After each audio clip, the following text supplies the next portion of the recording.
Hey everyone, welcome back to the It's a Mind Game podcast. My name is Jade and I'm a personal trainer and mindset coach specializing in female specific training and HA and ED recovery. Today is a short, sharp episode, but I just had to get it out to you because since I have heard this idea or concept, I just can't let it go. And I think the biggest reason for it is because it just takes me back to my eating disorder recovery and in particular getting over or overcoming bulimia. If you have listened to way earlier episodes, you would know that I struggled with bulimia for a long time. Struggle is a severe understatement. Well, I don't know, anyone listening who is bulimic gets an interesting ride, hey? So for me personally, at the start, I kind of enjoyed it. I loved the fact that I could eat all this food and then throw it up and feel empty and feel like I got the satisfaction of tasting everything, but without the guilt of actually gaining the weight or feeling fat or feeling thick and awful. And that actually lasted a while. There was quite a span of time where I was happy to be bulimic. It allowed me to stay in the body that I wanted. It allowed me to eat all the foods and not get the repercussions of it. And I would sit there and justify why my actions were suitable.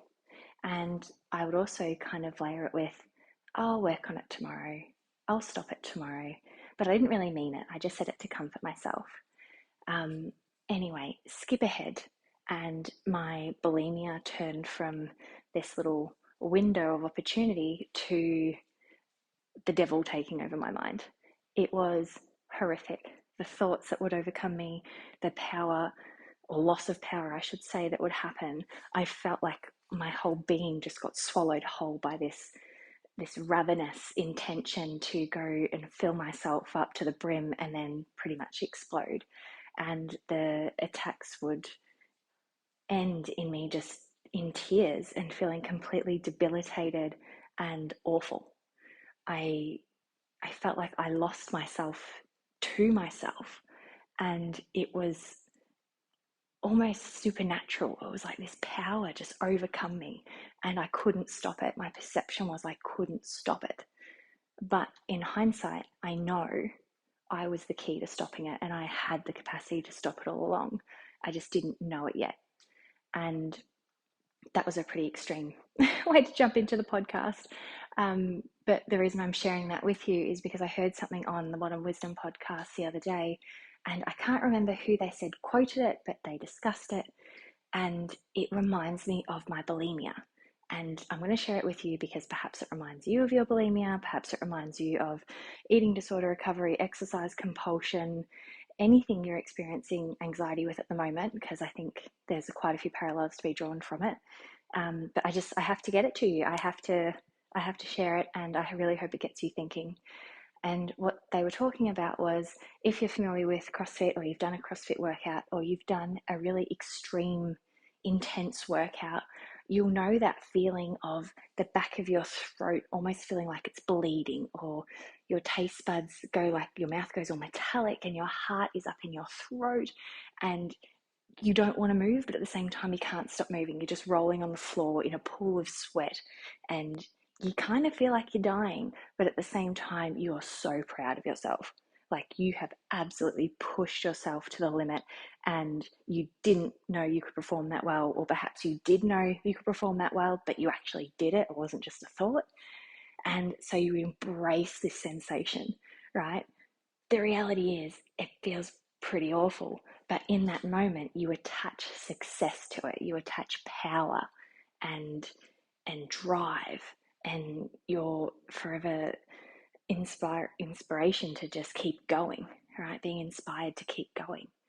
And it makes you open to the pain. It makes you open to this technically traumatic event. And why I'm painting this picture for you is because what they brought to the forefront was, in that moment, because of the story you attach to it, you're smiling. Like you actually feel really awful, but you're so thrilled with yourself. You're just like, yes, I did it. I smashed it. I had no idea I could push myself that hard. And perhaps for the next hour or two, even though you feel extremely fatigued, you're buzzing because you did it. Now, think about all of those sensations: metallic taste in the mouth, bloody throat, perhaps your lungs feel like they're on fire, you can't stop moving, you're in a pool of sweat, or sweat angels, you might call them, on the floor. If you were to experience all of those sensations without the workout, let's pretend you're just driving in your car and out of nowhere, your heart's in your throat, you're sweating, you're got that taste in your mouth, all of those symptoms, you would be terrified, right? Because you're driving your car. You've got no reason to be experiencing those kind of bodily functions. So if they were to happen, the story you'd attach, and rightfully so, is, what the heck is wrong with me? Call the doctor. Something is wrong. I better fix this. And as soon as I heard that, I just lit up, because to me, that's exactly what it felt like when I was overcoming my bulimia. It was as though I went from this position of, what the heck is going on? I'm completely out of control, which would be the story of being in the car and those sensations happening, like, what is going on? Versus when I realized I could overcome it, or that I could at least challenge it, which would be the story of, I'm going to be really uncomfortable for the next 5, 10, 15, 20 minutes, even an hour, even 2 hours, but it's going to go away because I'm stronger, I'm better, and I can get through this. So when you're in the midst of an episode, I guess you could say, and by that, I don't even mean as in you've had a binge. Sometimes it could purely mean that you're thinking about going to the shops and buying all the food and then binging, right? Because if you've experienced bulimia before, sometimes you could spend a couple of days planning what you're going to do. Other times it's really impulsive and you just do it on the spot. But anyway, it comes in all shapes and forms. I really hope I'm not waffling here. I feel like I am, but I think that if you get it, you get it. So I'm hoping, like, those of you who are still listening, it's because you get it, and you're finding it helpful. But the reason I found this example so powerful is because it really is the story that we attach. And when my bulimia was at its worst, it was because I believed that I had no power and that I had no control, and that this thing that was taking over my mind could and would swallow me whole at any given moment, and I couldn't restrain. I couldn't stop it. That was the story I had attached, and it rendered me powerless because I believed it, right? And where I'm going with this is, eating disorders and overcoming them are uncomfortable. They are not nice, they're unpleasant. But if we believe that the eating disorder is bigger than us, it will continue to be bigger than us. Our biggest strength comes from going, this process is uncomfortable. I'm not going to like it, but just because I don't like it, or just because it scares me, it doesn't mean that it's bigger and better than me.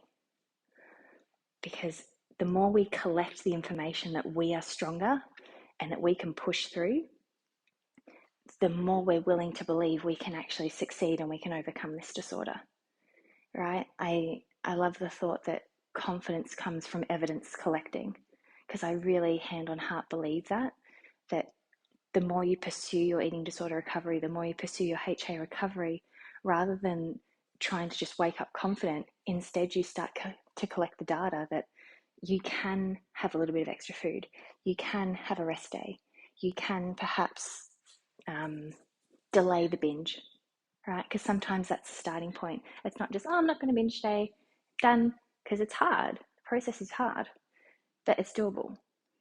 So the more you can put the energy into proving to yourself that you can push through, that you can level up, you're collecting evidence. And the more evidence you've got, the more confident you're going to be to keep pushing through, because you start to believe and have faith in yourself. And that's a critical part of the recovery process. And at least it was for me. I remember the early days of my bulimia, sitting in the discomfort of wanting to binge, and just knowing that I can't start it, because once I start, I completely lose control. But if I don't start, then I don't have to worry about not losing control, because I've got the control, I'm holding it, right? Or perhaps if I had eaten something and it wasn't a binge, perhaps I just felt uncomfortable in my stomach, it was ingredients I didn't feel too great about, and I'd start thinking about going to the bathroom. right? Because I didn't like the sensation in my tummy, it didn't feel good. And I'd sit there and I'd battle with myself. I'd battle and be like, oh no, it's happening. I have to follow through with this, and my mind would almost turn dark. My thoughts would get really aggressive and I'd be so, so awful to myself, to the point where it was like I would cower to this other part of my being. And over time, I would start to stand up to this darker power, let's call it. And the more I practiced that, which started with delaying 5 minutes, delaying 10 minutes, and eventually it led into, it doesn't matter how uncomfortable this is, I can push past it. I started to gain the faith and the confidence that I, in fact, was in control. And it was up to me to push this mean, dark thought and force, I guess you could call it a force, out of my mind. Now, hopefully you're still with me because I've been going on for a little while. But what I'm alluding to is just that the story we attach to our disorders can, or our behaviors even, play such a big part. And if we believe that the eating disorder rules us, if we believe that our exercise compulsion can't be beaten, then that's what we're going to believe. And if we believe that we can't beat it, it's really, really difficult to execute the changes that are required to overcome it, right?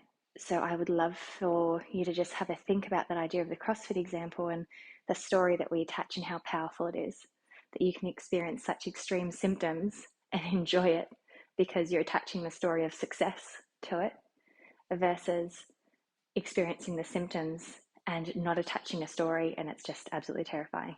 Now, I understand that obviously if you were to experience these symptoms at random in your car, it would be super scary and you would go see a doctor. But you can see where I'm getting at. And I hope that thought allows you to just ponder for a little bit and think about, what story do you attach to these sensations? When you feel like you can't eat the particular food, when you feel like the binge is coming, or perhaps you have to purge, or you have to go train it off. Is it that thought that has all the power, or is it you who has the power to override that thought? Because, even as I'm talking out loud to you now, that thought alone, we're the observer of it, all right? So there's a voice saying to us, perhaps, go binge, go purge, go run it off, go train it off, go fast for 24 hours, go undo it. And we're listening to it, right? It's not actually us, it's something we're listening to. But what if, rather than accepting that it's just who we are and what we do, we turned around and said, no, I'm not doing this, I've had enough. And I am taking a stand. I'm not letting you be my story anymore. I think as soon as we start to push through those thoughts, we start to see that it gets louder. For me personally, anyway, when I started to break through the disordered self, it screamed louder. And often that made me think that I was losing and I couldn't win. But in hindsight, I actually think the disorder screams louder when it's about to die, like when it's going. It's like its last efforts to stay in existence. I'll just scare her as much as I can, and then she won't get rid of me because I'm in charge. And as soon as you overcome the loudest of screams, you're nearly there. Now, obviously, this podcast is not to be replaced for any kind of medical advice. It's very much me just ranting about this thing that I heard and how it applied to my bulimia.